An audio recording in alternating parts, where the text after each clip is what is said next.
اچھا وہ کون کون سے اعمال ہیں، وہ کون کون سی نیکیاں ہیں کہ جن کے اجر کا سلسلہ ڈاکٹر صاحب جاری رہتا ہے؟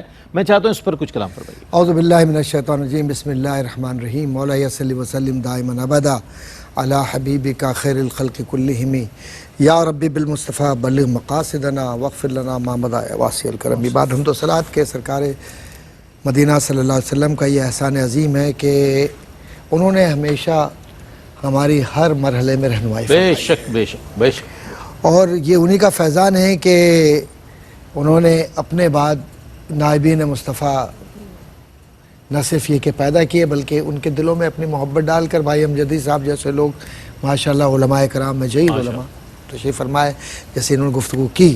انبیاء علیہ السلام کے وارث ہیں نا جی جی، علماء۔ اس میں سب سے بڑی بات یہ ہے کہ سن تو لیا، اب اس پر عمل کرنے کا وقت ہے۔ کیا اچھی اصل کیا ہے، بہت مؤثر، بہت مدلل، یہ بات ہم آف کیمرہ بھی بات کر رہے تھے ماشاءاللہ۔ اب بات یہ ہے کہ قرآن کریم کیوں کہتا ہے کنتم خیر امۃ اخرجت للناس تأمرون بالمعروف وتنہون عن المنکر؟ کیا بات۔ اور یہ اچھائی کیا ہے اور برائی کیا ہے؟ اچھائی کیا ہے سب کو معلوم ہے، لیکن اچھائی کو کیسے بڑھتا جائے اور کیسے زندگی کا حصہ بنایا جائے معلوم ہوتے ہوئے بھی نامعلوم ہے۔ کیوں کہ کسی ولی کامل کے ہاتھ میں جب ہاتھ نہیں دیا تو گناہ و ثواب بتائے گا کون؟ دنیا تو ورغلائے گی، اور یہ دنیا کیا ہے؟ یہ مردار ہے۔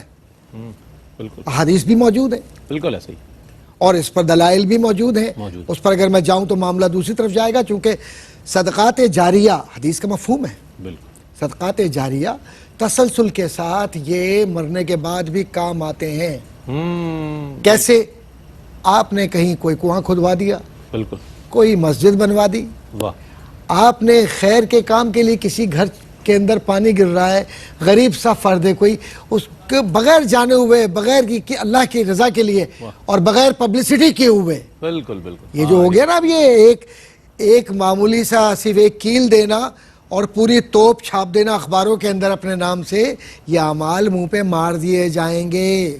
بالکل ایسے ہی، تا وقت کہ اگر رغبت کے لیے ہے خیر کا تو وہ تو صدقہ جاریہ، وہ تو بہت اچھا ہے کہ چلو رغبت کے لیے ہے، لیکن اگر خواہش یہ ہو کہ اللہ رسول راضی ہو نہ ہو، دنیا راضی ہو جائے، تو پھر تو معاملہ دوسری طرف چلا جاتا ہے۔ تو پہلی بات حدیث کی روشنی میں کر رہا ہوں جس کا مفہوم ہے صدقات جاریہ۔ پھر اس کے بعد ایسا علم جو آپ کسی کو سکھلاتے ہیں، وہ علم نافع ہے، اور وہ علم نافع کیا ہے؟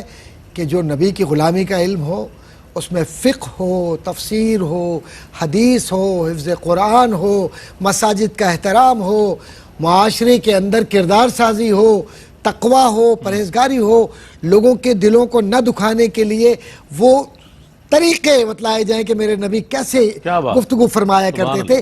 تو یہ معاشرتی کمیونیکیشن جس کو آپ کہتے ہیں social skills and social communication, یہ قرآن و سنت کے تابع ہو کر بالکل ایسے ہی، علماء کرام کی نگرانی میں سیکھ کر پھر لوگوں کو بیان کیے جائیں۔ تو یہ بات آ گئی دوسری۔ اب اس کے بعد وہ اولاد جو واقعی خیر کا باعث ہو، اولاد تو ہم پال لیتے ہیں، لیکن ہم کیا کہتے ہیں، یار میرا بیٹا ڈاکٹر بن جائے، میرا بیٹا انجینئر بن جائے، میرا بیٹا پائلٹ بن جائے۔ میں نہیں کہتا پورا معاشرہ ایسا ہے، لیکن میرا بیٹا نبی کا غلام بن جائے۔ کتنے لوگ سوچ رہے ہیں؟ سوچیں، یہ امانت ہے بیٹا، یہ نسل کو اور نسب کو چلانے کی امانت ہے۔ کس کی؟ نبی کے نسب کو، نبی کی محبت کو، نبی کی غلامی کو، اور نبی کے اہل بیت اطہار کے افعال اور اکرام کو۔ لیکن ہم کہتے ہیں کہ یہ بیٹا میری شان کو بیان کرے گا، میرے 10 بیٹے ہو جائیں تو میرے گھر سے 10 لاٹھیاں نکلیں گی۔ کیا 10 لاٹھیاں نکلے گی؟ جنازہ نکال دیا تم نے اپنے نسب کا، اگر تم صرف لاٹھیوں پر بھروسہ کر رہے ہو۔ بالکل تو اس آیے تطہیر کی طرف جاؤ جس میں پاکیزگی ملتی ہے، وفا ملتی ہے، حلم ہے، بردباری ہے۔ تو یہ 10 کے 10 بیٹے اگر حافظ قرآن ہو تو کیا حافظ قرآن ہونے سے انسان کمتر ہو جاتا ہے؟ ہرگز نہیں، مرتبہ با شریعت اور باقاعدہ حضور کی سنت پر چلنے والا شخص، نعوذ باللہ من ذالک، یہ معاشرتی دیوالیہ پن ہے اگر ہم کسی کو یہ دیکھیں کہ کوئی شرعی لباس استعمال کر رہا ہے یا حضور سے مشابہت ہے، تو یہ معاشرتی ذمہ داری ہے کہ ہم اس کا احترام کریں بجائے اس کے کہ ہم اس کا مذاق اڑائیں۔ بہت اچھی بات کیا۔ تو یہ جو آپ معاشرے کے اندر کہتے ہیں نیکیوں کو فروغ دینا، تو ذہنی فطور کو نکال کر دل میں احترام شریعت کو قائم کرنا اور اس کو فروغ دینا، اس کو رواج دینا، یہ بھی خیر کا عمل ہے۔ بالکل۔ اور اس کے ساتھ ساتھ صرف یہ عرض کرتا چلوں کہ اس کا آغاز یہ مت سوچئے کہ میں کوئی بہت بڑا مبلغ، بہت بڑا مدرس، بہت بڑا